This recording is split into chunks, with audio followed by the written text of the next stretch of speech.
Saturday ఎపిసోడ్లో Nag sir ముందు అసలు ఎంత వరస్ట్గా బిహేవ్ చేశారంటే శ్రీజ ప్రియ అసలు వాళ్ళేమో పెద్ద ఇదిలాగా ఫీల్ అయిపోతున్నారు సెలబ్రిటీస్ లాగా. అసలు సెలబ్రిటీసే అసలు గజ ఉనికిపోతున్నారు నాగ్ సార్ ముందు మాట్లాడంటే.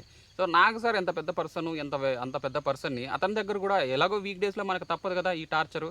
వీళ్ళు మాట్లాడే మాటలు గట్టి గట్టిగా మాట్లాడుతుంటారు, ఏది మాట్లాడుతారో తెలియదు. మధ్య మధ్యలో ఇద్దరు కలిసి మాట్లాడుతుంటారు, అసలు ఇరిటేషన్ వస్తుంది. అసలు వీళ్ళు ఓనర్స్లా బాగా కాదు, వాళ్ళు అసలు ఒక వరస్ట్గా బిహేవ్ చేస్తున్నారు.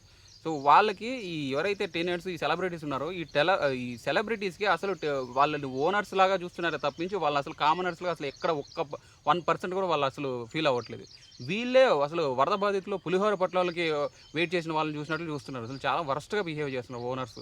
అదే ఓనర్స్ అంటే ఈ కామనర్స్. అసలు ఆ పాయింట్ కామనర్స్ వర్సెస్ సెలబ్రిటీ అసలు ఆ పాయింటే రాలేదు. అసలు ఎవ్వరు కూడా మాట్లాడలేదు. వీళ్ళే అంటున్నారు అనవసరంగా మధ్య మధ్యలో గేమ్లో. ఏంటిది వీళ్ళ టార్చర్ ఏంది అసలు? మీకు ఎంతమందికి ఇలా అనిపించిందో ఒకసారి లైక్ చేసి కామెంట్ చేయండి చూద్దాం.